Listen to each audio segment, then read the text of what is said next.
Let me know if this is you. You walk into a grocery store, you have no plan, you have no idea what you want. You pick up things that you think you want, and then you go to cash out. You're spending about $300. But the kicker is you still don't know what you're having for dinner every single night. That used to be me stuck in that same cycle: grocery shopping, wasting money, getting home, Ubering food. Hey y'all, welcome back to my channel. If you are new here, my name is Akima. I am a weight loss coach that has lost over 80 pounds using meal prep and movement as a tool, so I never have to start over again. Today, I am spilling the tea on how I plan my entire grocery and household budget for an entire month of September. Be sure to go ahead and grab a notebook and take some notes, because by the end of this video, you're definitely gonna have an entire plan so you can tackle a new month. First thing I like to do is really audit my calendar for the month. I grab my calendar or I pull up my notes on my phone, and then I like to kind of plan out the important dates on my calendar. This is really your opportunity to go ahead and mark out your paydays, any trips that you have planned, any events that you have scheduled, or any schedule changes that may have come up. So for me, I know this month is my mom's birthday and I also have a baby shower. So looking at the calendar, we already have our paydays set for me and him. Any events I have on the calendar are strictly days that I probably know I'm not going to be meal prepping. So those are the days that I have scheduled to kind of eat out. Finally, I like to look at my calendar and then kind of plan out how many days I actually want to cook. Me personally, I love to meal prep for the weekdays, Monday through Friday, and then I eat at home on Saturday and Sunday. I use Saturday and Sundays as my days to kind of create new recipes and really just cook at home. This also lets me know exactly how many meals I actually need ingredients for. Checking your calendar is also crucial because it prevents surprises. Planning ahead like this can really save you a lot of time, money, and food waste. So it's totally worth taking 5 minutes to just mark up your calendar. Now that I kind of have a high level overview of the month, now let me show you how I kind of plan when I actually go to the grocery store. Once I've mapped out my month, I plan my grocery shopping bi-weekly. This realistically splits my budget into 2 manageable chunks. Shopping bi-weekly is a win because first, it aligns with my paychecks. It also helps with freshness and variety. By the time I have my second shop run, I'm already replenishing what I ran out of or a little bit of produce. So I'm not necessarily wasting food. I'm just replenishing anything I ran out of. Shopping bi-weekly also helps me catch some nice deals. Usually if I miss a sale on produce or any of my meat in the first run, I definitely can grab it in the second run. And overall, it just helps with my budget. 2 smaller trips is just easier on my budget and easier on my mind. Many of my clients also find bi-weekly shopping beneficial. If you shop too often, you might tend to overspend, but then if you don't shop enough, then your food starts to waste and spoil by the time that you actually use it. So this middle ground is really the sweet spot of what works for me and my clients. All right, so we know we're shopping twice a month, but now how do I decide how much I can spend in each trip? That brings us to actually making our budget. With my calendar overview done and my shopping frequency set,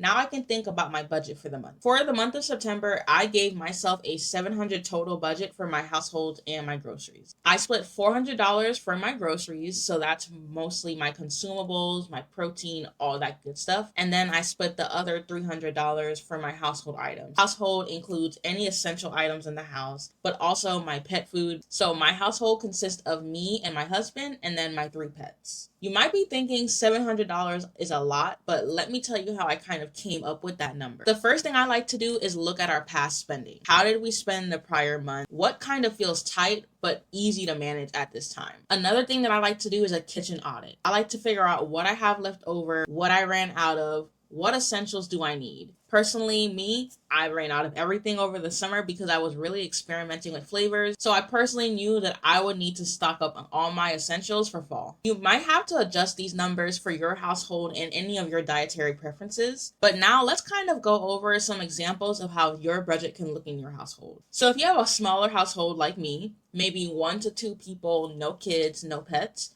you might be looking at $300 to $500 depending on the quality of your food and where you choose to shop. Your household might definitely be cheaper, about $100 to $200 a month. Now, if you have a more medium-sized household, let's say about 3 to 4 people, maybe 2 adults, 1 child, that's often around $600 to $1,800 of groceries. For household, you may be looking about $200 to $300.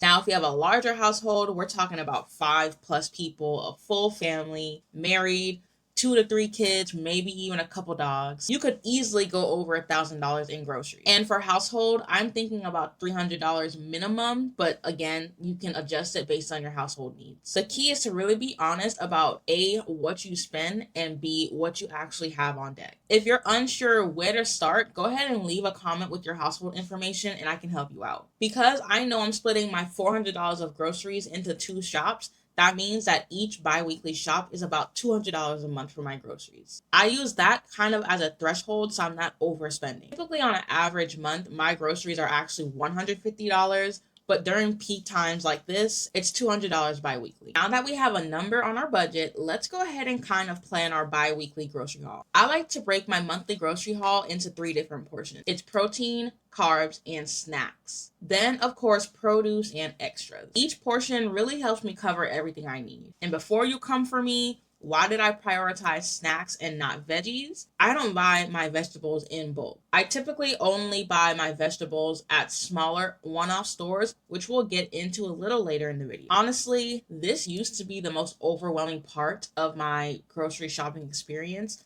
Really figuring out what the heck I want to buy, what do I want to eat. So let me take you kind of through this journey. Whenever I am grocery shopping or making a list, the first thing I start with is my protein. Really think of what protein you actually feel like eating. When it comes to doing all of this, it's really about your intention behind what you're doing. If you don't have the budget for experimental food, do not buy things you know you're not going to eat. Buy things that you know you want to eat. So for me personally, when it came to making our September grocery list, Dominic really wanted fish and I was really feeling chicken because I knew I wanted to make some more Chipotle style bowls. That right there gave us our 2 main proteins, fish and chicken. From there, I kind of picked 2 to 3 options of each. For fish, there's obviously different types of fish. We decided to go with sockeye salmon and cod fillets. With the chicken, we only need 1 pack of ground chicken because technically I get tired of chicken. I might want it now, but in reality, I do get tired of chicken. So what is another protein that I can eat that I won't get tired of? And it's always going to be ground beef and ground turkey. So the proteins that I am going to be rotating for the month of September is salmon, cod fillets, chicken breasts, and ground turkey. 4 main proteins that I'll be rotating. With those proteins, start thinking about some flavors. I've been talking about Chipotle, so obviously I'm wanting some type of Mexican Spanish flavors. And typically with fish, I love Asian food and fish, like a miso, like ramen, those kind of flavors is what come to mind. So me personally, I think I'm leaning more towards the Asian and Mexican flavors. With these flavors, I start to layer in my carbs. It's literally all a system, guys. I hope you're following along. What kind of carbs do I think I want to go with those Asian and Mexican flavors? Obviously rice. I'm thinking like a cilantro rice. I definitely know they sell that at Costco. So my main carb is still gonna be rice. And me personally, I keep it simple on the carbs. I'm not a huge fan of potatoes. I'm not a huge fan of pasta. So I'm just gonna keep it simple and do rice. This is not an ad or anything, but Costco definitely has a lot of high protein options when it comes to snacks. I love to get my Greek yogurt in bulk. I also buy the Chobani Greek yogurt, the yogurt drinks. Those have 20 grams of protein. But this is honestly a good hack, especially for any busy moms and parents. You guys need to stop buying your snacks at Walmart and start buying healthier snacks in bulk. This is definitely going to save you a lot more money and save you a lot more time because you're not constantly having to go back to the same stores to replenish your groceries for your kids. But now it's time to kind of circle back to those veggies. Besides my 2 main bake trips at Costco, I also have to go to one-off stores for my veggies. This is your time to pick 1 to 2 one-off stores that you love. For me, those stores are Publix and Lot Market. These are not to shop for full-on grocery hauls, y'all. This is only for one-off niche items. Publix is where I go for all my BOGO items, buy one, get one free. And they also have a lot of deals on produce. I love Lot Market for their specialty produce and also their pre-marinated meat. They often have Asian vegetables, different kinds of rice, different kinds of sauces sauces that are a lot cheaper than a lot of the general stores. If I need a particular ingredient, especially because I love Asian dishes, that is my go-to place to go. Again, I don't just wander in the aisles. I typically have a budget of no more than $60, really $50 plus tax. These one-off stores help me maximize my deals and my savings without derailing my whole plan. In addition, I really just stick to my list. But now you might be wondering, well, does this really work? And I promise you, this isn't just another theory. This is a system that I built to help me lose over 80 pounds. Before I had this system, my grocery trips were very random. I'd run to the store every few days, getting who knows what, and then still end up literally getting in the car and be like, okay, Dom, what's for dinner? I was constantly scrolling through TikTok, trying to find meal ideas. But once I switched to this one system, everything literally changed. I was at my heaviest at 315 pounds. It was so overwhelming for me to try to eat healthy, especially when I was a very tight budget. But once I switched my approach, meal prepping definitely became a lot easier for me, and it definitely is now second nature. We've got discipline and planning on our side, so we're not left guessing. It's kind of like weight loss. When you instill certain habits, it literally just becomes like second nature. And I have to say, this budgeting technique is one of my biggest wins for weight loss. But it's also how I help keep meal prep habits on track, not just for me, but with my clients as well. And if you're thinking, Akima, this sounds awesome, but I need a little bit more help kind of breaking it down and figuring it out for me, all of this that I'm teaching you right now, the calendar audits, your shopping frequency, how to plan your grocery list, this is all things that I teach in my one-on-one coaching program. So if you want a structured approach like this to make habits stick, my next challenge is definitely your next step. For the next 75 days, I'll be walking you through all these habits and helping you make them stick. From fitness to nutrition to budgeting,